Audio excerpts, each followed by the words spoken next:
Amen? Sabi ko nga kay Paul alam mo ang mga Pentecostal preacher ay gustong-gusto niya na laging may pumapalakpak. Amen po ba? Sabi ko nga, hindi ko nakita si Jesus Christ na nangangaral na sinabi niyang palakpakan niyo ako. That's life. No? Ang katotohanan ay kailangan natin ituro ang truth. No?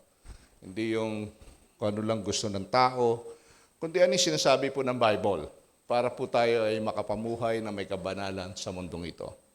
Last Sunday, napag-aralan po natin yung tema, The One from Heaven, na sino ba ang nagmula sa langit, kundi ang anak ng Diyos na walang iba, kundi ang ating Panginoong Jesucristo. Amen po ba dyan? Nasabi ko, kanino ba tayo mananampalataya? Siyempre, kung sino yung nagmula sa langit at sino yung kasama ng Diyos, ay siyang dapat natin paniwalahan.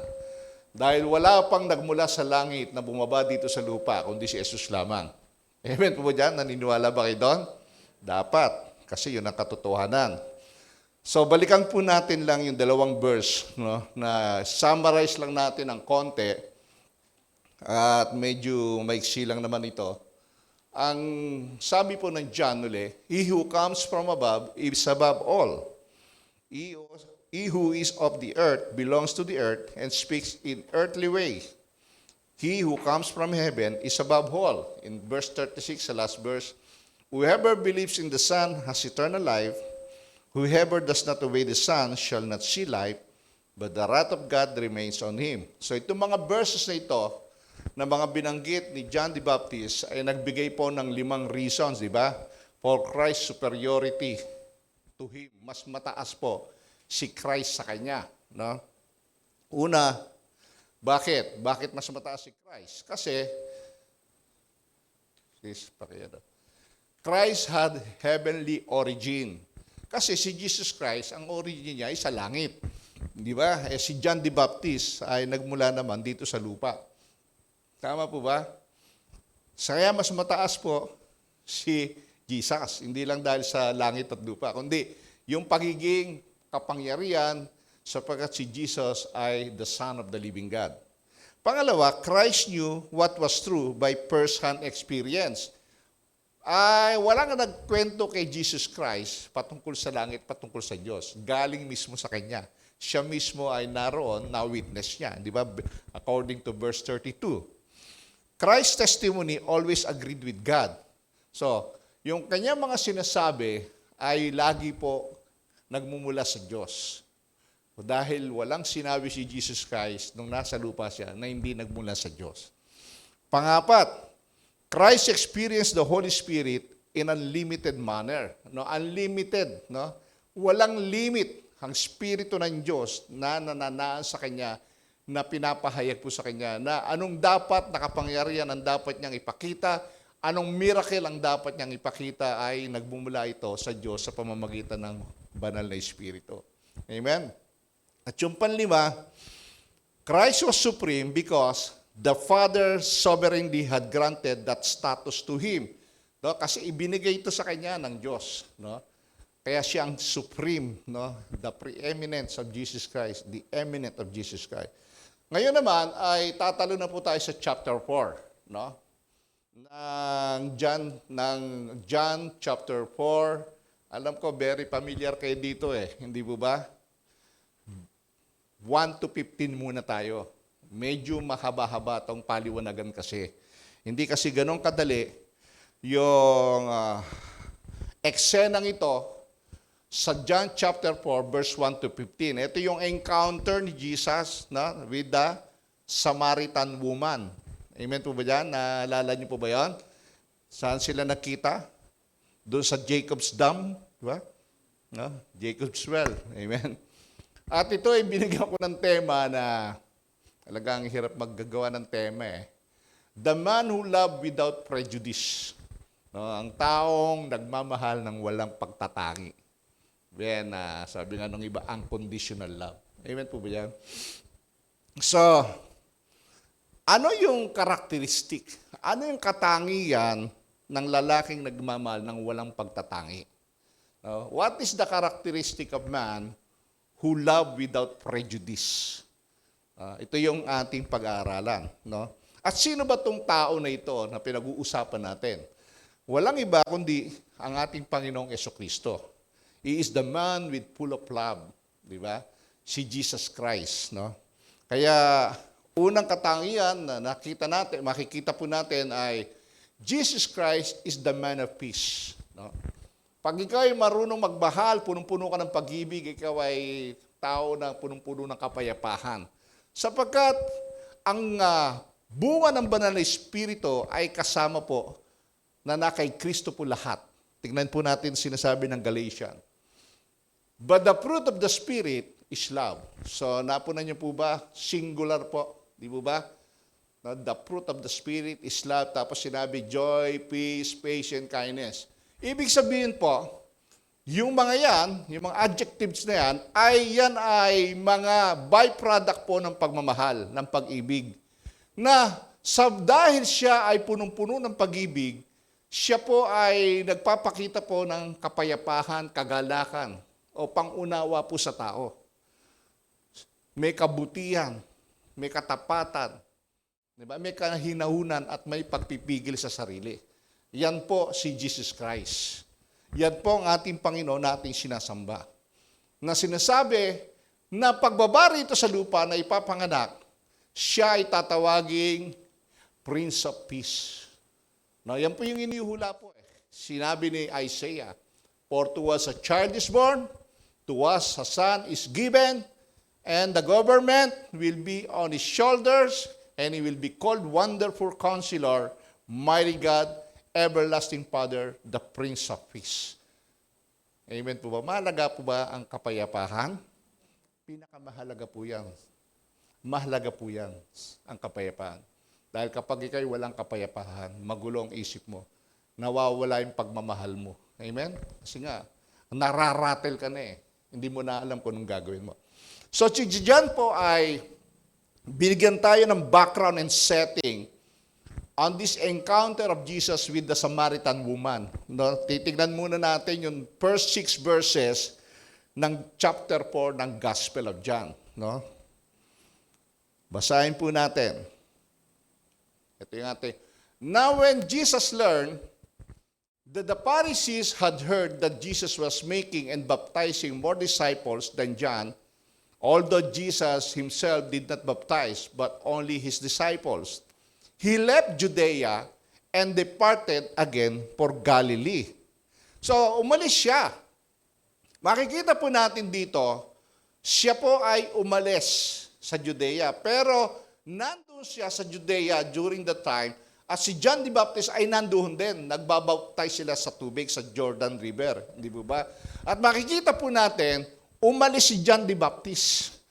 No? Umalis siya, pumunta doon sa Salem, sa Enon, doon sa mas maraming tubig. Iniwanan niya si Jesus sa Judea. At bakit kaya siya umalis?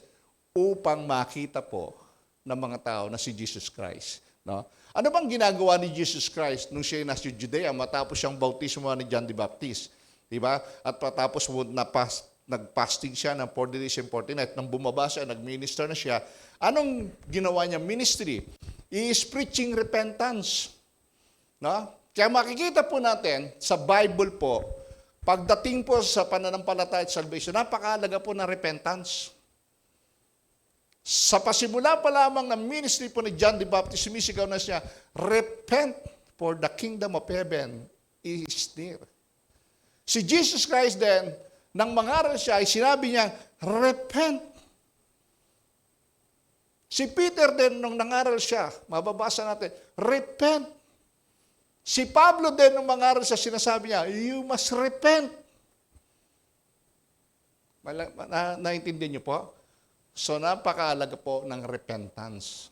Sinasabi nga yung pagbabago ng pag-iisip ng tao. He has been doing what John the Baptist did. Nagpipreach, nagbabautismo.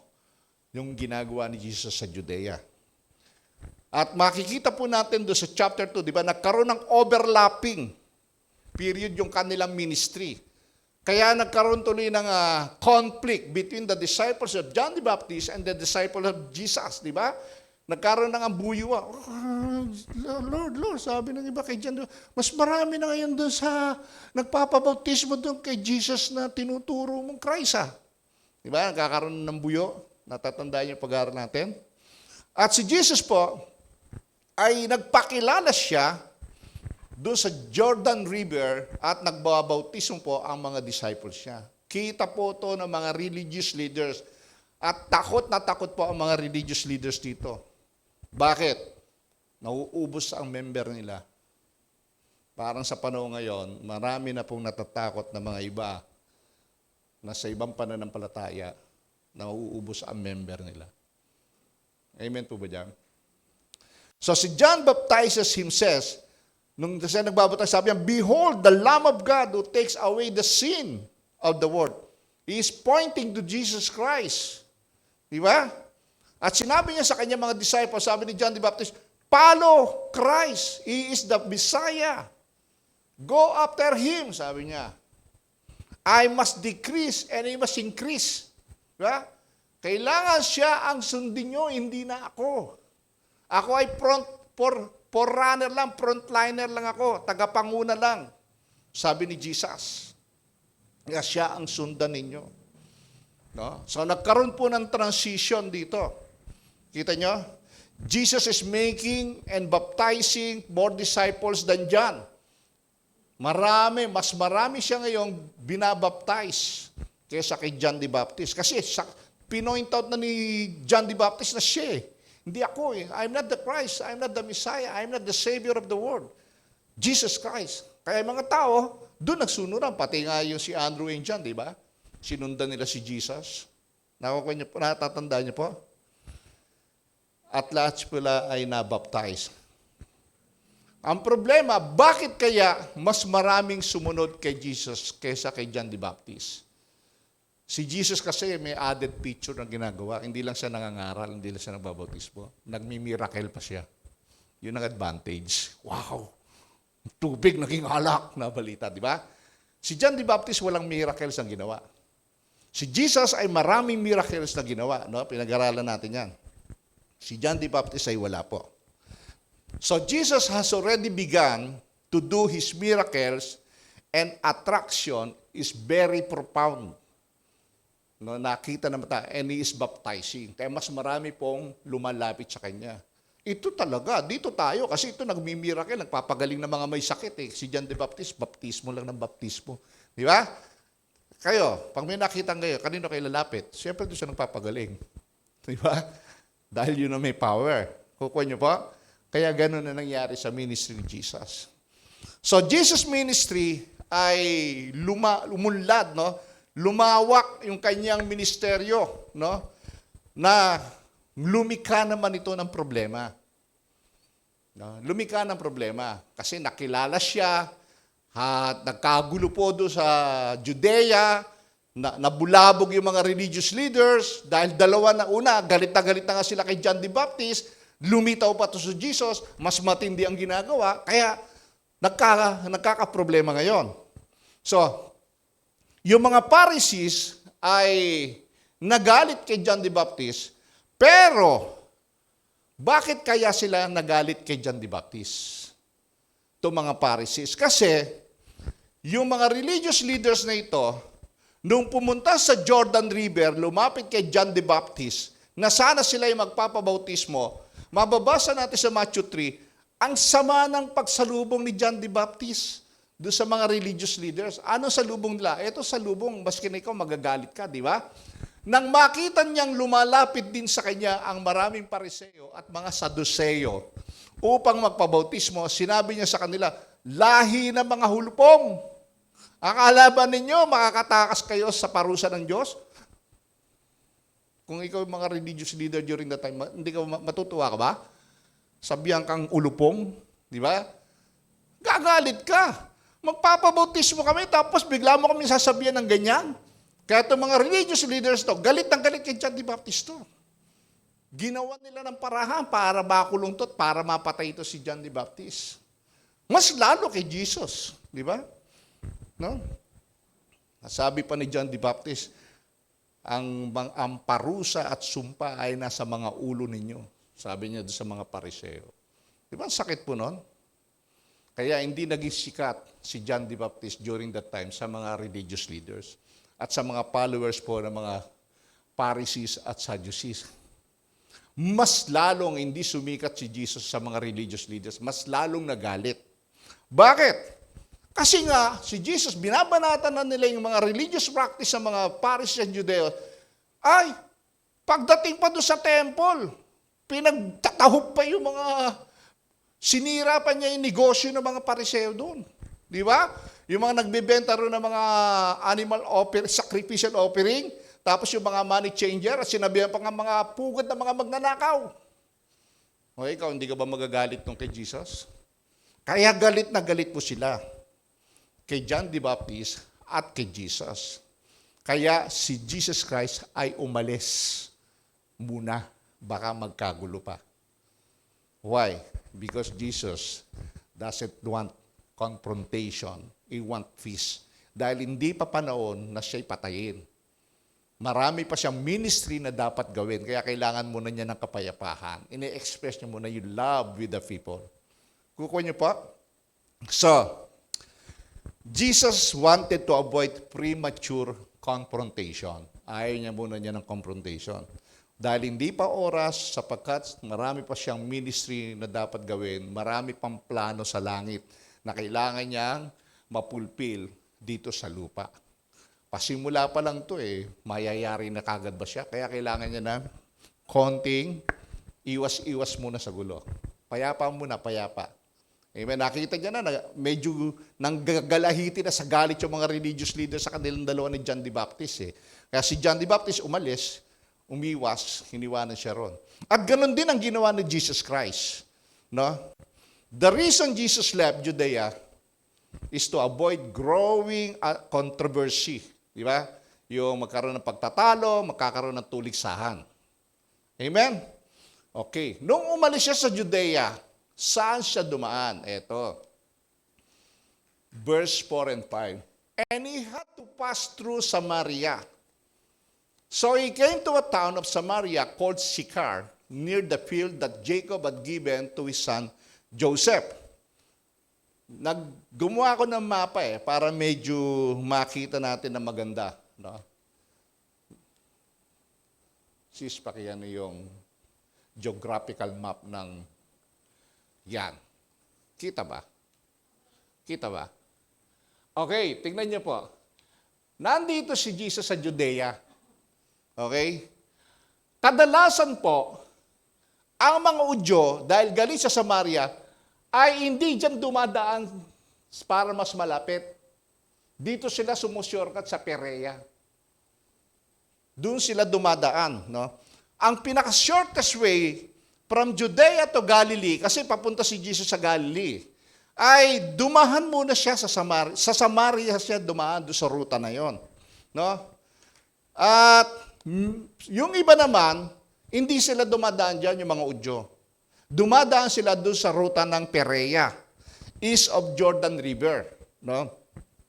In Jesus' days, yung mga Udyo, galit na galit sa Samaritana. No? Ina-avoid nila ang Samaria. Ayaw nilang dumahan dyan. Ayaw nila makipag-mingle with them. Ayaw nila makipag-associate. No? At nakakatuwa dyan, nakakagulat dyan, no? Makikita mo gaano kakitid ang isip ng mga tao during that time. Dahil ayaw lang niya makita yung mga Samaritano niya, nagagatya, kahit mahirapan siya, doble ang layo ng travel niya, makarating na sa Galilee, gagawin niya yon. At sa pagtatravel doon, sobra init po sa desert, mas mainit doon. Kahit mapagod sila. Huwag kayong makita yan. Di ba? Parang kayo, di ba, pag may kagalit kayo, no? Bawa, nandito yung kagalit mo, doon ka dumadaan, umiikot ka pa ron, pauwi. Huwag mo lang siya makita. Di ba? Di ba ganon? Ganon sila. Di ba? Ayaw malama, ayaw makita mo lang yung bahay nung tinitira ng kinainisan mo. No? Kahit mapalayo, diyan ka lang sa may manggahan.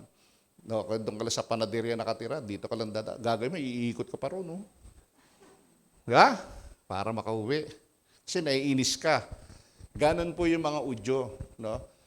70 miles untraveled po from Judea to Galilee. Sabi nga rito sa mga historical books na binasa ko ay 2.5 days ang travel pag nilakad mo. From Judea to Galilee. Pero nung si Jesus po ay naglalakad po, going to Samaria, ay mga 20 miles lang. Maiksi pa lang yan eh. Papunta siya sa Galilee, di ba? So, yung mga Udyo, galit po yan. Ang tanong, bakit kaya sila galit sa Samaria? Meron mga, meron prejudice eh, no? May galit sila talaga eh. Ayaw nila talaga mga Samaritan. Ano ba ang history? Bakit sila gagalit? Nung panahon po kasi ni Solomon, di ba? Yung anak ni Solomon, si Rehoboam, around 930 BCE, ay na-divide po yung kingdom of Israel. Nagkaroon ng gulo dyan eh. Nagkaroon ng away between Rehoboam and Jeroboam. No? Na-divide po yan, yung kingdom ng Israel o yung kingdom of Northern Kingdom ay kasama dyan yung Shechem at saka yung Samaria. No? Kaya nga yan ay naging capital city of Northern Kingdom, yung Samaria. Yan po yung original niyan. Bakit po na-divide to? No? Na-divide ito dahil doon sa gera at pag-aaway po ni Jeroboam at ni Rehoboam. Yung 10 tribo po ay sumama kay Jeroboam. No? Sino po yung mga tribo na yan? Para medyo maintindihan lang natin history. Sabi, yan yung sila Aser, si Dan, si Gad, Isakar, Manase. Ito yung 10 tribes, yung mga anak ni Jacob, di ba?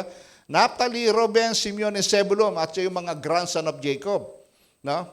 Yan yung 10 tribes, nag-form na independent kingdom of Israel, tawag dyan ay Northern Kingdom. At yung 2 tribo, na Judah at Benjamin, tinawag yan Judea. So, yan yung history niyan. Na-divide sila. So, na-divide. So, yung mga Udyo ngayon, 2 Udyo, na-divide na yan. Ang nangyari ngayon, dahil ganito si Jeroboam, nag-establish siya ng temple sa Dan. No? Na kesa tayo ay sasamba pa, pupunta pa ng Jerusalem, pupunta sila ng Judea, yun yung Jerusalem na dito na lang tayo. Ang ginawa niya ay nagtayo siya ng mga Diyos-Diyosan doon. Inimog niya mga Udyo na sumamba sa mga Diyos-Diyosan. No? Kaya nagalit ang mga Udyo sa kanila. So bakit kaya sa Samaria pa dumaan si Jesus Christ? Pwede rin naman siyang dumaan doon sa Perea dahil Udyo siya. Rabay siya. Kilala siya rabay, di ba? Kasi sa langit ay meron sovereign appointment siya na kailangan niyang masyeran ang Samaritan woman at yung buong tribo ng Samaritan. A divine appointment, tinatawag, na magkikita sila sa Jacob's Well. Inordain yan before the foundation of the world. Bago pa nilalang ang mundo, nakaplano na sa langit yan. Kung papaano tayo nakaplano sa Diyos na maliligtas, ganun din ang mga Samaritan. Nakikita niyo po? Nakaplano po. Hindi lang natin alam ang plano. Hindi rin nila alam ang plano. Ang nakakaalam lang ng plano, si Jesus at ang Diyos. Amen po ba dyan? No. And it was going to lead to her salvation and the salvation of an entire group of people from a local Samaritan village para maligtas ang mga tao doon. Marami palang anak ng Diyos doon na nawawala na kailangan mag-gather. Nakikita niyo po no? Yung istorya? So, kailangan niyang dumaan ng Samaria. Kasi kung sa Perea siya dadaan, sinusuway niya yung plano ng Diyos. Amen? Yun yung purpose. Actually, yung divine appointment na yan, no, hindi lang yan nakapokus doon sa geographic plan, kundi sa evangelism po. No, yung evangelism po na yan ay napakahalaga po. Na kinakailangan ma-evangelize ni Jesus, yung Samaritan woman, na makikita sila doon sa Jacob's Well, at yung buong local Samaritan village. Kaya napakahalaga po ng evangelism. Yung tinuro ni PM nung Wednesday, wala kayo eh. Yung iba sa inyo, absent. Kaya ngayon, baka hindi nyo maintindihan yung pag-uusapan natin. Okay, mag-absent. Hindi kayo papasa sa test. Amen? No? God of Sunday is also God of Wednesday. Amen? Remember that? No? Kaya lang, hindi kayo lahat magkakasa dito. Pero dapat pag Wednesday, mapuno din ito. Kasi ang message ng Panginoon ay hindi nyo maririnig. Yung kailangan ninyo marinig. So, it was the shortest route. Di ba? Yung Samaria going to Galilee. It is a divine appointment and there is a spiritual necessity for ordain. No? The Samaritan woman conversion is the secondary purpose of this section. Secondary lang yun. Okay, ano ba yung pinaka-purpose po na pinapakita dito? Secondary lang yung sa Samaritan woman. Okay, basahin naman natin muna yung verse 6. Jacob's well was there. So Jesus worried, pagod, di ba? As he was from his journey, was sitting beside the well. It was about the 6th hour. So the primary purpose po dito is to unveil Jesus Christ. Ipakilala po si Jesus Christ. No? Ipakita na si Jesus Christ po ay tao at Diyos. Yan yung primary purpose. Na siya ay napapagod din at nauuhaw din. Wala kang mababasa sa Bible na nag-magic si Jesus Christ para wag lang siya mauhaw at kumain, magutom. Nag-miracle para sa sarili niya. Kasi pwede niya naman gawin yan di ba? Pero hindi niya ginawa para sa atin. No, para ipakita niya na siya ay dumadamay din at alam niya ang nararanasan ng tao na sila ay nakakaranas ng pagkapagod, pagkauhaw at pagkagutom. Ako niya pa. Kaya hindi niya ginawa yon. Pero kaya niyang gawin yun, di ba? Diyos siya No? Oh, nauwaw ako. Tubig. Di ba? Tinapa. Diba? Kaya niya mag-magic. Diyos siya Ma-magic nga siya, dumadami nga yung ilang isda, ilang tinapay, libo-libong kumakain, di ba? Sa pamamagitan ng ilang isda, 2 tinapay, may natira pa. Kaya ni Jesus siya, pero hindi niya ginawa. Why? Because the primary purpose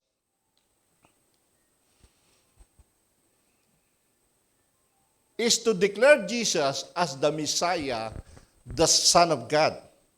Diba? Kaya makikita natin dyan sa John 4:6, showing the humanity of Jesus Christ. Na siya'y napapagod, siya'y nahuhaw, kaya sa pagod niya, umupo siya doon sa Jacob's well. No? Kaya nung dumating siya ron, pagod na pagod sa kanyang pagtatravel, at siya po ay nagpahinga. Bakit doon pa siya nagpahinga? Kasi iintay niya yung pagdating ng Samaritan woman. Di ba yung appointment yan May appointment yan na hindi alam ng Samaritan woman. Di ba? Alam na natin kasi nabasa na natin. Pero yung mga, isipin natin, kayo yung, nandoon tayo sa istorya na yon. Doon sa panahon na isipin nyo na ikaw yung Samaritan woman. Di ba? Na imi-meet mo si Jesus Christ. No? Yung ganong eksena, feel mo. No? Halimbawa, hindi ikaw. Kayo si Jesus Christ. At meron darating mga Samaritan woman. Anong gagawin ninyo? Evangelism ang tirada rito Paano mo i-evangelize? Paano nagkaroon ng personal evangelism si Jesus Christ? Yun yung makikita natin. Yung anong strategy, ano ang ginawa ni Jesus Christ. Paano mag-evangelize. Amen? So sabi rito, He came to a town, Samaria, called Sychar, which is near the feast ground which Jacob gave to Joseph. His son and Jacob's well was there. Di ba? Nung time na yun, binili ni Jacob yun Nag-dip, di ba? Ginawa nilang Jacob's well, di ba? Ang daming nangyari pa doon, pinapalaya siya, pero doon yung Jacob's well. So, anong ibig sabihin nun? Na pagod si Jesus. Sipin nyo man, yung 32 kilometers from Judea to to sa Samaria na tinravel ni Jesus, kung titingnan mo, mula dito hanggang doon sa may Manila City Hall, nilakad niya yon. At tirik na tirik ang araw, lakarin mo yon, di ba? Sa init nun, pagod na pagod siya siyempre. Wala man lang madaanan, tindahan doon, o 7-Eleven o Alphamart para makabili ka ng tubig during that time. Wala pa. Ngayon meron, di ba? Pwede kang magpahinga. So, si Jesus Christ po ay pagod na pagod. Sabi nga rito, it was about the 6th hour. 6th hour. Sabihin, sa Jewish days po kasi, nagpapasimula ang araw po ng mga Jewish sa umaga hanggang 6 a.m. to 6 p.m. one day. Yun ang unang araw. Tayo, 12 a.m. to 12 p.m. one day. Di ba? Pero sa Jewish calendar po, sa kanilang panahon, ang bilang ng araw nila, nagpapasimula to sa alas 6 ng umaga hanggang alas 6 ng gabi, one day. Kaya ang sabi to, pag sinabi on the 6th hour, ibig sabihin to, katanghaliang tapat. Katirikan ng araw sa desert. Di ba? Pag sa desert, napakainit po daw talaga dyan. Kinukwento sa akin nung mga galing ng Middle East, no? So, pagod na pagod, pawis na pawis, kaya siya ay nagpahiga. Pinapakita po dyan the humanity of Jesus, na siya po ay tao. No? Na yung sinasabi, pag hindi mo sinabi na si Jesus ay tao at Diyos, kulto ka. Amen? Meron naman nagsasabi na tao lang si Jesus, hindi Diyos. Kulto pa rin. Pag sinabi mong Jesus ay only God, hindi tao, kulto ka pa rin. You must believe that 100% human, 100% God si Jesus. Siya lang ang may dual nature sa Trinity. Alam ko kanyo po, that is doctrine, no? Of Christology. Mapapag-aralan niyo po yan sa Christology. Huwag na natin dito pag-aralan. Abutin tayo ng ilang buwan. Magugutom kayo. Amen? So, i-understand all that we suffer. Alam ni Jesus, babae at lalaki, alam niya na nung siya'y naging tao, nakita niya ang hirap pa na maging tao. Di ba? Nakakaranas ng gutom. Di ba? Init, kawawan, kapaguran. So, kaya siya yung ating high priest na talagang nakipagsimpantya, natutunan niya makipagsimpantya sa ating kalagayan. Kaya alam ni Jesus yung pinagdadaanan ng tao. Kaya wag natin sabihin na hindi alam ni Jesus yung nararanasan natin, nararamdaman natin. Alam nila. Naranasan ni Jesus yan. Naranasan ni Jesus na mabugbog. Naranasan ni Jesus na mainsulto. Di ba? Kung paano tayo naiinsulto, ganun din ay naiinsulto siya. So, siya'y lumakad na tao sa mundong ito. Nakikita niya yung physical weariness po ng tao. Later on, nakikita natin dito yung the deity of Jesus Christ. Ipapakita rin, no? So, nakita natin ngayon the humanity of His weariness. Diba? Then, sinasabi po dyan na yung babae, no? Makikita natin yung babae na Samaritana, bagamat hindi pa sila nakita ng face to face. Di ba? Pero alam niya bilang Diyos, hindi pa sila nakita, pero alam niya ang history ng babae. Alam niya yung history. So, pinapakita doon yung kanyang pagiging omniscience God. Alam niya yung history. Hindi pa nga sila nakita eh. Nakikita niyo po? Nakita niya. So, si John the Apostle presented Christ as the Son of God, the writer. But John the Baptist as presented Christ as the Messiah. Kikita niyo po yung context nito? No? Pinapakita ni John the Apostle, si Jesus ang anak ng Diyos. Pinapakita ni John the Baptist, si Jesus ang tagapagligtas, ang Messiah, the anointed one, the Christ. Amen? So, yan po yung isa sa karakteristik ni Jesus Christ, is a man of peace. Pangalawang karakteristik po, no?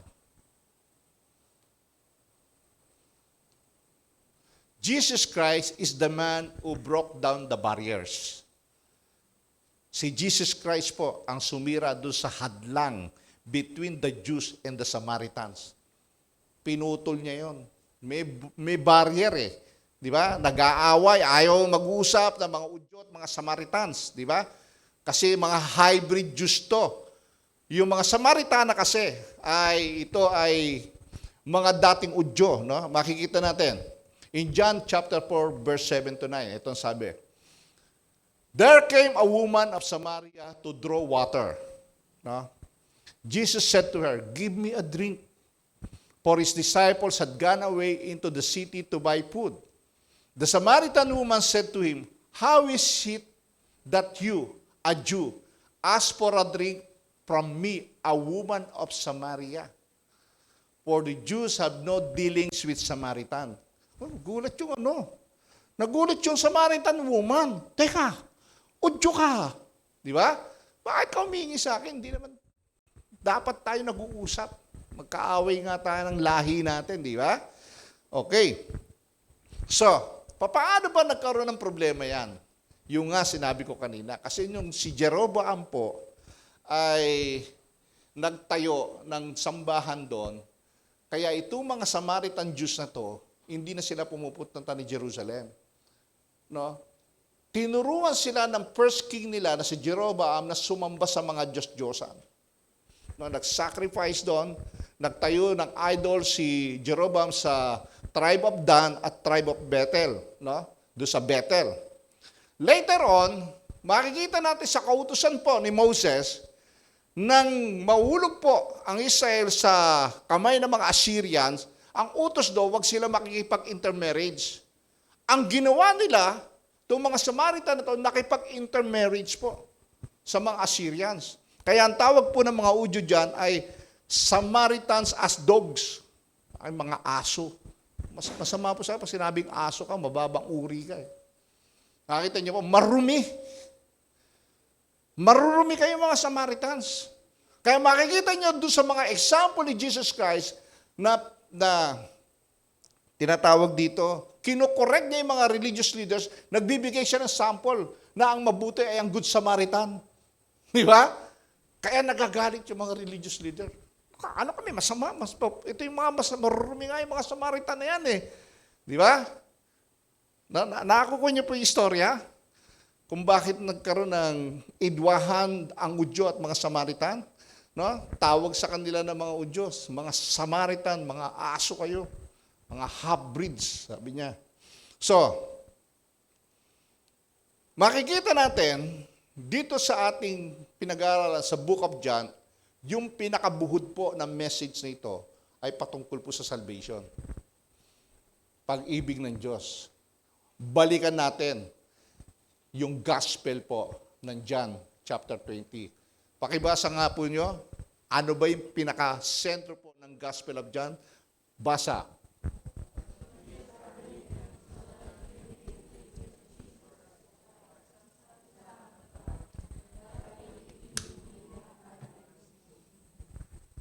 Ibig sabihin, yan yung mission ni Jesus. These are written so that you may believe that Jesus is the Christ, the Son of God, and that by believing you may have life in His name. Ito ang mission ni Jesus Christ. Lahat ng ginagawa ni Jesus Christ nung nandito pa siya sa lupa ay i-preach ang kaligtasan. The gospel of God. Ang mabuting balita ng Diyos sa pamamagitan ni Jesus Christ. Kukuha niyo po, ang mabuting biyaya ng Diyos. So, ang unang bagay na nais kong pagtuunan po natin ngayon, habang inahanap natin kung sino po yung modelo pagdating po sa personal evangelism, no? Ang una po ay makikita natin dito yung pagpapakumbaba ng evangelist. Bumaba siya. Di ba? Inabot niya yung mga maruruming tao sa tingin ng Udyo. Unang inabot niya yan, yung Samaritana. Sino po ang unang na-convert po sa Book of Acts na Hentil? Sa tingin nyo? Si Cornelius. Unang hentil na na-convert. Doon nangaral po si Pedro. At dito naman, sa panahon ni Jesus Christ, itong mga Samaritana nito, inabot niya. One-on-one evangelism. Intentional evangelism, ang tawag dito. Kita niyo po.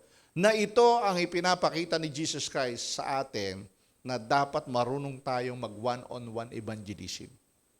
Anong dapat mong gawin? Anong strategy? Una, abutin mo sila. Bumaba ka sa level nila. Amen? Kung ang ini-evangelize mo ay tricycle driver, bumaba ka sa level niya. Pag-usapan ninyo yung papaano ba maging tricycle driver. Diba? Anong hirap, anong pagod? Paano ba mag-repair ng tricycle? Diba? Pag may sira yan, pag nasira yan, anong ginagawa mo? Hahanap ka ng, diba? Mekaniko. Ganon din sa Christian life. Yung sira mong buhay, kailangan mo ng mekaniko na magtuturo sa'yo. Nakita nyo? Na kailangan mo ang mga materyales para maayos yung sira. Anong materyales ang kailangan mo? You need the Word of God and faith and repentance unto Jesus Christ. Kita nyo po? Yung mga ganong style. Le-level ka sa Kanya. Si Jesus Christ, paano siya lumebel dito? Makikita po natin. No? Si Jesus Christ ang nag-takes ng initiative. Siya ang lumapit dito sa Samaritana. Hindi katulad ni Nicodemus. Si Nicodemus ang lumapit kay Jesus Christ. Di ba? At si Nicodemus at ang babae Samaritana, pareho ang isip nila, puro literal ang sinasabi ni Jesus Christ. Na ganon din itong babaeng ito. Na makikita natin. Na literal ang pangunawa niya sa sinasabi ni Jesus, hindi spiritual. So, si Nicodemus, inanap si Jesus. Si Jesus, inanap yung babae. Nakuha niyo po? May mga tao kasi minsan na nako-convict na nag-aanap ng somebody na magtuturo sa kanya para maligtas. Di ba? May mga tao po. Marami na yan. Pero may mga tao naman na matitigas ang ulo na kailangan hanapin mo para ituro mo ang kaligtasan. Di ba? Nasa tabi nyo lang yun sa bahay eh. Di ba? Kasama nyo sa bahay yun. No? Dapat i-approach. Amen? Okay. In verse 7, sabi nga, there came a woman, Samaria, to draw water. Anong draw? Sumalok ng tubig. Sa kanilang kultura, ay ang mga babae kasi talaga ang sumasalok ng tubig araw-araw. Yung mga lalaki ay nando sa mahirap na trabaho, nasa field, nagsasaka. Yun ang trabaho ng mga lalaki. No? Pero mga babae po, sila ang sumasalok. No? Yung makikita niyo po sa mga historical data. No? Kaya mahalaga po kasi yung mga historical books. Eh. So, every day of their life, ang mga babae po sumasalok. No? Kasi kailangan ng tubig araw-araw. Kailangan niyo ba ng tubig araw-araw? Yet miya, di ba? Kung wala yan, mamamatay ka sa gutom, sa uwaw. So, ang tubig ay mahirap makuha during their time. Hindi katulad ngayon, madali ang tubig. Buksan mo lang gripo, andyan ang tubig. Kahit saka pumunta, may mineral water. No? Sa kanila naman ay tawag balon. Malalim pa yon. Kailangan mo pa ng pansalok, di ba? Mas maganda nga yung tubig nila, alkaline eh. Natural water yun eh. No? Alkaline. Pero inaaluan pa nila ng konting ano yan para mamatay yung mga germs, di ba? So, yan po yung ginagawa nila. At yung well po, yung balon po, it is a common place na kung saan po nakikita yung mga babae. Kasi sila nakikita ron. Babae lang kasi mga sumasalok doon. Di ba? Makikita, sumasalok sila ron araw-araw. At ang nakapagtataka dito, no? Ang mga babae po, pumupunta doon tuwing magdadapit hapon. Bakit po dapit hapon? Ang dapit hapon, di ba parang padilim na yan? Sabihin, hindi masikat ang araw, malamig. Di ba? Okay, malapig. Yan po yung karaniwang ginagawa nila. Dumarating sila kapag ang araw po ay lumalamig na, lumulubog na yung araw. Pero bakit itong babae ay pumunta rito ng tanghaling tapat? Yung Samaritana. Bakit kaya siya pumunta ron na 12 o'clock, katirikan ng araw, at siya'y nanggaling sa Sikar, 500 meters away from Jacob's well. Malayo, malapit. Kalating kilometro di ba? Nilakad niya yun. Marami naman siyang well na dadaanan doon para sumalok doon. Pero bakit doon siya pumunta sa Jacob's well? Kasi nga may divine appointment siya kay Jesus. At hindi lang yon, merong istorya kung bakit umiiwas siya doon sa mga tawag doon, balon na maraming babaeng sumasalok. Okay. Marahil, hindi tayo sigurado, hindi naman nakasulat sa Bible, di ba? Marahil po, iniiwasan niya na mapagchismisan siya. Kasi ang babae ito ay merong bad reputation sa kanilang village. Bakit? 5 beses na kasing nakipag-divorce ito. 5 na ang naging asawa niya. Amen po ba dyan? At nakikipag-live-in pa siya ngayon sa kinakasama niya. Ibig sabihin, pag nakita siya ng mga babae, pag chichismis siya, yan ay malandi. Di ba? Parang ganon, di ba? Di ba? Masama kasi bibig ng mga babae, di ba? Mga chismosa yan yan na, Di naman lahat, Di ba? Sabi, yan na. Ayan na yung nakalimang asawa na yan, tapos may kinakasama pa siya ngayon. Grabe, napakahilig ng babae niya. Di ba? Buti, wala pa siguro siya kasama mga bading noon, di ba? Mas madadadal doon, di ba? So, siguro yung babaeng Samaritan ito na, kaya tanghali siya dumating, yun nga, ay wala siyang ibang pupuntaan na wala masyadong tao, napakalayo kasi noon, kaya iniiwasan niya yung magkaroon ng confrontation at dahil meron siyang maruming pamumuhay. Ayaw niyang machismis. Amen? Ayaw niya na makipagtalo. Nahihiya na rin siguro siya. Diba? Okay, balikan natin John 4:7. Sabi niya, ni Jesus, give me a drink. No? Sabi niya, how is it that you, a Jew, ask for a drink from me, a woman of Samaria? Bakit? Ako pa hiningan mo. Asan ba yung bakit? Nag-isa ka lang ba? Asan yung mga disciple mo?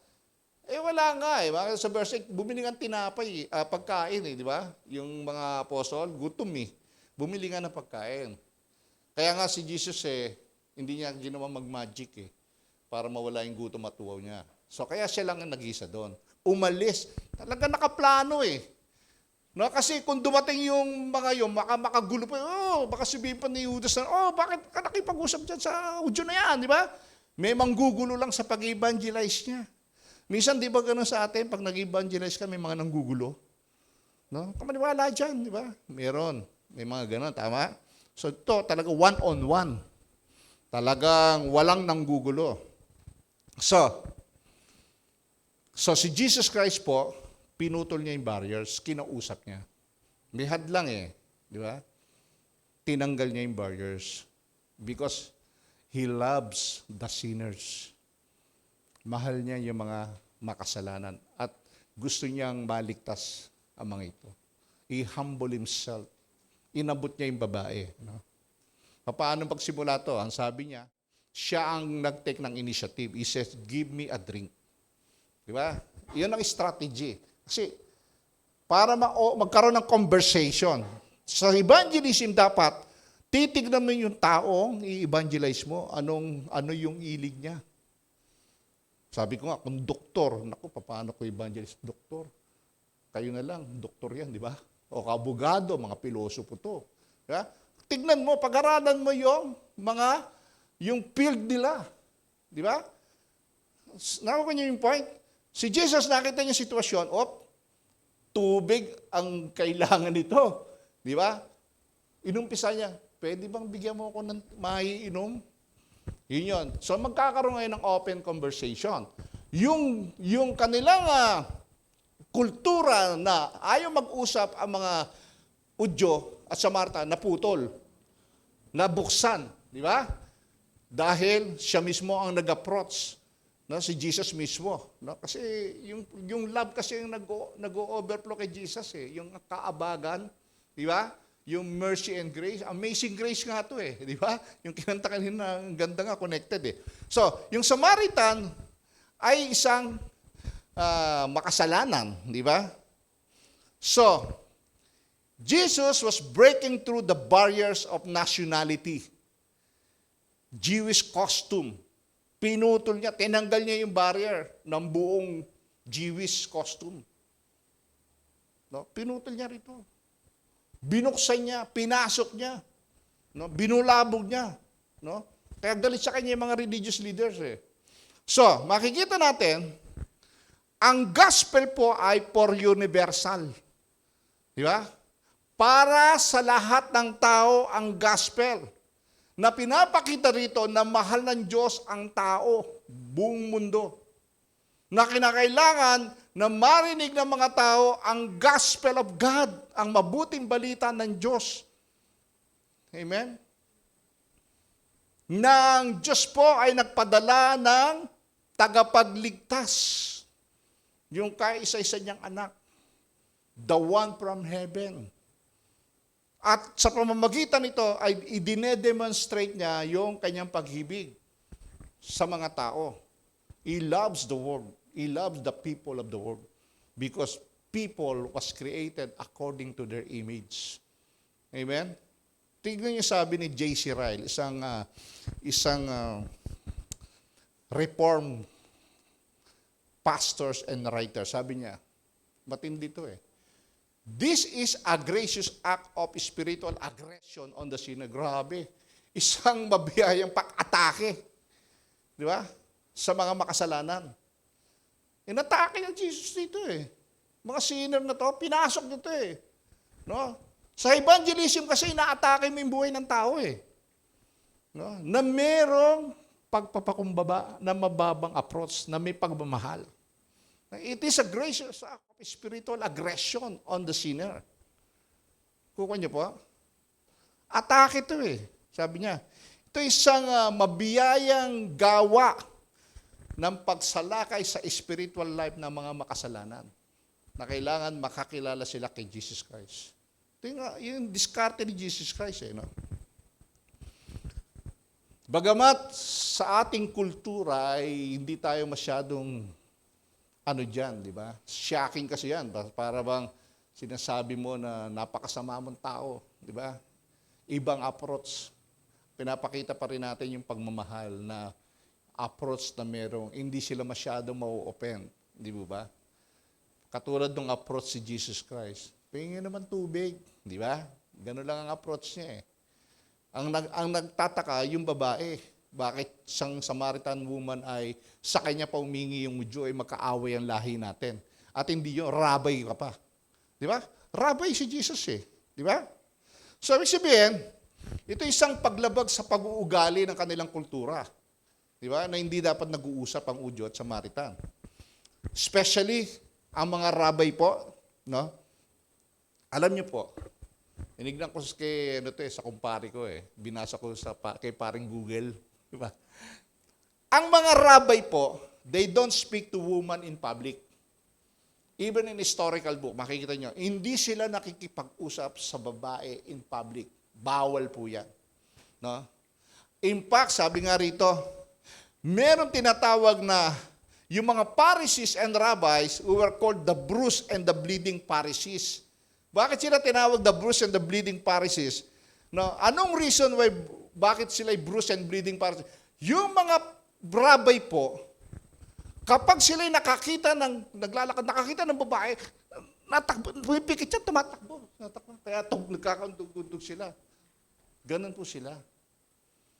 Kaya siguro, ginawa sa Middle East, tinakpan ang mukha ng babae, mata lang ang nakikita. Di ba? Kaya gano'n. Kasi nga, sa kanila, temptation yon. Kaya nung magkagera po sa Middle East, sa Kuwait, nagkagulo sila ro. Bakit? Di ba natandaan niyo po nung inatake ni Saddam yung Kuwait? Nagkagera doon sa Riyadh, di ba? Kinukwento sa akin to ni Brother Ben Ang nangyari doon, nagulo ang mga Arabyano. Kasi yung mga Amerikanang sundalo doon, naglalakad sa kalye na nakashort ang puputi sa nakaslibless. Kaya nagulantang. Wala silang magawa. Kasi mga Arabyano, masasama ang isip. pag nakakakita ng babae. Nakuha niyo po? Kaya nga sabi ni Jesus Christ, tumingin ka lang sa babae na may pagnanasa. Kakasala ka ng pangangalo niya. Amen? At ang mga rabay po, ay kahit anak niya o asawa niyang babae, hindi niya pwedeng kausapin in public. Bawal. Ganun po yun. Si Jesus Christ po in public, kausap niya babae na makasalanan pa, na maraming asawa. Bawal lalo. Pero, tinanggal niya yung mga barrier, yung mga obstacle to approach the sinner. Tama po ba dyan? Mga half-breed pagan na to, tinanggal yan ni Jesus Christ. Because of love. Ang nagdadrive sa kanya yung pagmamahal. Pag-ibig po. Na ganun dapat ang nagdadrive sa atin, yung pagmamahal po sa kapwa. Abutin natin yung mga kapwa natin. Katulad po ni Jesus Christ. Kasi itong babaeng ito, 5 na ang naging asawa at meron pa siyang kalibin ngayon. Sobrang kasalanan na yun, di ba? 5 na yung dinivorce niyang lalaki, tapos ngayon di pa siya nagkakasal, may kinakasama pa siya. 6. Ilang kaya ang anak nito? Baka walang anak, no? Walang binanggit, no? So, ibig sabihin na itong istorya nito ni Jesus, isipin natin, paano magagawin ito na ini-evangelize niya isang outcast woman na tinatakwil po ng lipunan. Di ba? No? At yung salvation na ito, sa local village po ng Samaria ay nagpasimula po sa outcast woman nang makakilala kay Jesus. Hindi ba? Dahil sa pag-ibig po ng Diyos. At ito ang nais po ng Diyos na gawin natin, mga kapatid. Napakaliwanag po, pagdating po sa evangelism, ang ating model ay walang iba kundi ang ating Panginoon. No, evangelizing sinner. As anywhere in the pages of the gospel na mababasa mo that Jesus is evangelizing the sinner. It is the testimony that salvation is for all who believe. Amen? Isang patutupo na ang kaligtasan po ay para sa lahat ng nananampalataya. The gospel of Jesus Christ. Para sa lahat. Amen? At itong dineclare po ng John 3:16. Kaya nga ito po yung pinaka-powerful verse yan. That God so loved the world that He gave of His only Son, begotten, di ba? That whoever believes in Him should not perish but have eternal life. That means salvation is available for those who believe. Universal po to. Para sa lahat ng tao, ang message po, ang gospel of God, that He loved people. Kung mananampalataya ka kay Kristo, ikaw ay magkakaroon ng buhay na walang hanggan at hindi ka mapapahamak. Amen? Para sa lahat po. Wala pong pinipili. Kaya tinanggal ni Jesus Christ yung barrier between the Jews and the Samaritan. I-evangelize the outcast woman. Yung babae na tinatakwil po ng lipunan. Diba? At yung testimony ito, na you must believe, mababasa mo rin sa Romans chapter 10. Sabi dito, whoever calls on the name of the Lord will be saved. Di ba? Sa Romans 10, even though ikaw ay Jews or Gentile, basta tumawag ka pananampalataya kay Kristo, you will be saved. To the Jews and to the Gentiles, sabi ni Paul sa mga taga-Roma. At ganun din, mababasa mo sa Galatians chapter 3, sa Colossians chapter 3, ganun din ang sinasabi ng mga writings na yung pag-ibig po ng Diyos ay available to all who will believe. So from the very outset, from the very beginning, the gospel was intended not just for the Jews, but for the whole world. Hindi lang para sa Udyo ang kaligtasan.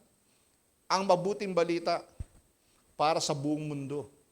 Kaya ang sino mang manampalataya ay magkakaroon ng buhay na walang hanggan. Amen? Even in the Acts chapter 10, tignan niyo po sabi, Ang nagsalita si Pedro. Ngayon, kung lubusang naunawahan na talagang walang itinatangi ang Diyos, may tinatangi ba ang Diyos? Wala, di ba? Walang tinatangi, hindi siya prejudice eh. Nalulugot siya sa sino mang may takot sa Kanya at gumagawa ng matuwid kahit taga saan mang bansa. Di ba? Kaya nga sabi ng Great Commission, go into all nations. Dahil gusto ng Diyos na madinig lahat ng tao ang gospel of Jesus Christ. That Jesus died on the cross for their sins and He was raised again on the third day for them to have hope that one day they will be in the kingdom of God. Ito yung pinagagawa ng Diyos sa mga tao. That's why the Great Commission says, take the gospel to every nation. Go to the ends of the earth to every creature. Di ba? Walang pinipili. Hindi ka dapat namimili. Kasi ang tao may kaugalian na maging napakatuwid niya, may pagiging self-righteous niya, na siya'y matuwid. No? Kapag tinitignan niya ang mga tao, mga immoral na mundo, mga immoral yan. Di ba? Ganyan ang mga tao. Sipin niyo po, napakadali nating usgahan ang mga tao na magkaroon ka ng galit sa tao na gumagawa ng masama. Di ba? Nandali natin magusga. Di ba? Napakadali para sa atin na magalit sa mga bading at tomboy. Yung mga bading yan, mga tomboy yan, sumpa yan, di ba? Ganyan tayo, gagalit tayo. Nakakabisit yan. Napakadali natin magalit para sa mga nagpo-propose ng kasal between gay, same sex. Mga walang yan. Ba't sila nagsasira ng ganyan? Gagalit tayo dyan. No? Tataguyod ng same-sex marriage na pinipinsala ang kultura nating Pilipino. Di ba? Yung mga Islamic rebel na sinisira ang mga kabataan, mga drug pusher, mga lasenggo, mga sugarol, mga babaero, mga nabubuhay sa sexual immoral. Galit na galit tayo dyan. Di ba? Tama? Mga Islamist, mga Muslim, mga holdapper. Galit na galit tayo dyan. Kasi tingin natin tayo matuwid. But remember this, brothers and sisters. That is the mission field. Those are the mission field. That's not the enemy. They are not our enemy. That's the mission field. Yan yung mga tao na gusto ni Jesus na abutin natin. Katulad ng babaeng Samaritana na outcast sa lipunan. Yung mga bading, mga tomboy na hindi nila alam katotohanan, yung mga nagsusulong ng same-sex marriage, hindi nila alam katotohanan. That is the mission field. Yun yung dapat na sinishare natin ng katotohanan patungkol po kay Kristo. Hindi yung kapwa Kristiyano, alam na nila yan eh. Di ba? Kaya napakalaga po, paggamit tayo in the ministry of evangelism. Ang bilis kasi natin mag-usga. Hindi ba kayo nahahawa sa kanila? Kaya makikita po natin, Jesus Christ is a man of love without prejudice. Wala siyang tinatangi. Ang gusto niya, ang lahat ay magsisi sa kanilang kasalanan at magbalik loob sa Diyos. Kaya nga siya namatay sa krus para sa lahat ng tao. Hindi po ba? Amen? Remembers, these peoples are alienated from God. Alienated from God, it's our responsibility. Sila po ay nawalay sa Diyos, kaya responsibilidad po natin na sila ay abutin. Why? Because they are the sick who need the physician. Sila yung mga may sakit na kailangan ng doktor. They are the unrighteous, the sinners. Sabi ni Jesus Christ, di ba? Ang mga may sakit ang kailangan ng doktor. Amen? Tayo ang doktor. Na dapat nating abutin yung mga taong mayroong mga spiritual sickness. We are the spiritual doctors na ginagamit ng Diyos. Abutin to mga taong ito. There are the mission field na sinasabi ni Jesus Christ na abutin natin. Marami pong may sakit na kasama ninyo sa bahay. Katabi ninyo ng tirahan. Kasama ninyo sa trabaho. Amen? Marami po na kailangan po ninyong gamutin. Amen po ba dyan? Ibigay ang tamang prescription. Anong prescription ang ibibigay nyo? They must believe in the Son of the living God, Jesus Christ. Must evangelize them. Amen? They are alienated. Nawalay sila sa Diyos. No? At responsibilidad natin sa buong mundo o saan man tayo pumunta na napupuntahan natin, naabutin sila sapagkat sila ang mga may sakit na kailangan po ng doktor. Amen po ba dyan? So, nakakalungkot kasi minsan ay tingin natin sa sarili natin ay napakamatuwid natin. Buti lang hindi ako katulad niya. Diba kamukha nung nananalangin na isang tax collector at saka isang Pharisees? Tama? Ang sabi ng panalangin ng Pharisees, Lord, buti na lang hindi ako katulad nito. Ako nagtatides pa ako, nagpa-fasting pa ako, hindi ako katulad nito. Pero yung makasalanan, Lord, patawad po. Di ba? Minsan dapat gawin din natin yun. Baka minsan nagkakamali tayo ng pananaw sa mga tao. We need to demonstrate the love of Christ to the people, to the outcast people of the society. Di ba? Doon sa mga kawawang tao. Na alam natin, ang dami po. Lumalala po. Nasisira ang kultura ng Pilipino. Ang mga young ones ngayon, hindi na marunong umupo, hindi na marunong magmano. Hindi po ba? Minsan mas mataas pa ang boses nila sa kanilang mga magulang. Pag inutusan mo, mga galit pa. Di ba? Ganyan ang mga young ones. Why? Influence yan ng mundo. Na masamang influence ang kultura ng mundo. Kakapanood po ng mga foreign movie. Na tayo mga Kristiyano dapat ang nagsusupervise sa kanila na kapag mali ang ginagawa nila. We must demonstrate love to the people. It is our responsibility, Christians, brothers and sisters, kumilos na po tayo. Amen? No? Move forward. No? Ipahayag natin ang mabuting balita. Amen po ba dyan? At ano ang gusto ni Jesus Christ na makita ng mga tao na dapat nilang kunin? Eto, pangatlo.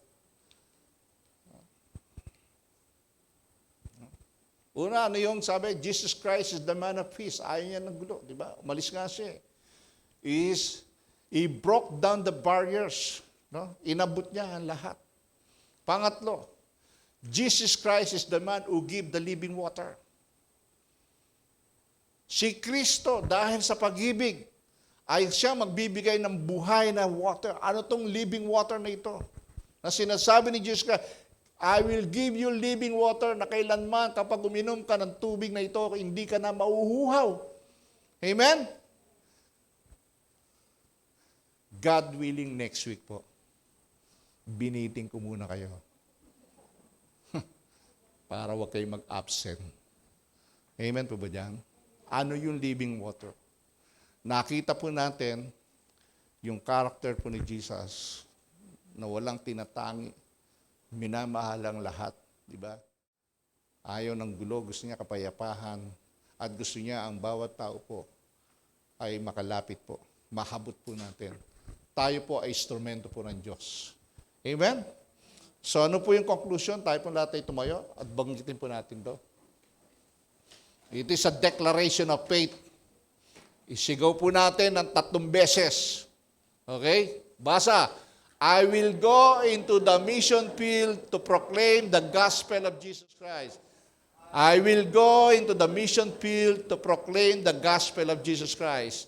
I will go into the mission field to proclaim the gospel of Jesus Christ. Tayo po yung manalangin.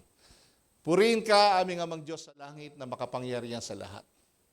Salamat, Panginoon, dahil sa iyong mga salita na tinuturo niyo po sa amin kung paano mahalin ang mga tao po na wala pa pong pagkakakilala sa iyo.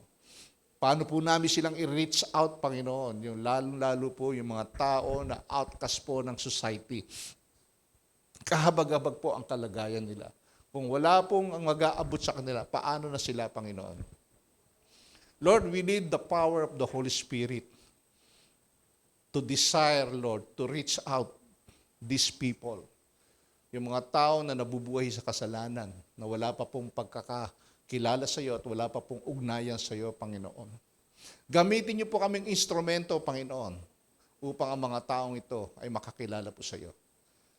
Tunay, Panginoon, maranasan nila ang pag-ibig mo sa pamamagitan namin. I pray, O God, ng iyong mga anak na narito, na nakapakinig po ng iyong salita. And I pray also dun sa mga makakapakinig po sa online, Panginoon. Gamitin niyo po sila, Panginoon. Buksan mo ang isip at puso nila that they may be transformed by your words, O God. That they may change their mind and heart, O God, to love the people who is living in sin. Salamat, Panginoon, sa umagang ito, na kami po ay muli na sama-samang nakapakinig ng iyong salita. Patuloy niyo kaming gabayan at ingatan sa araw-araw ng aming buhay hanggang sa dumating po ang tamang baksin po na itinalaga mo para sa iyong mga anak. Tunay, Panginoon, kailanman ay hindi mo kami iniwan at pinabayaan. Kaya mga kapatid, sa ating muling pag-iiwalay pansamantala, lagi nating alalahanin ang mensahe ng Panginoon na abutin ng mga tao po na wala pa pong kaugnayan sa Kanya. Umayo tayo na may kapayapahan at kagalakan at na may buhay na bagong buhay kay Kristo sa pangalan ng Ama, ng Anak at ng Espiritu Santo. Ang lahat po'y magsabi ng Amen.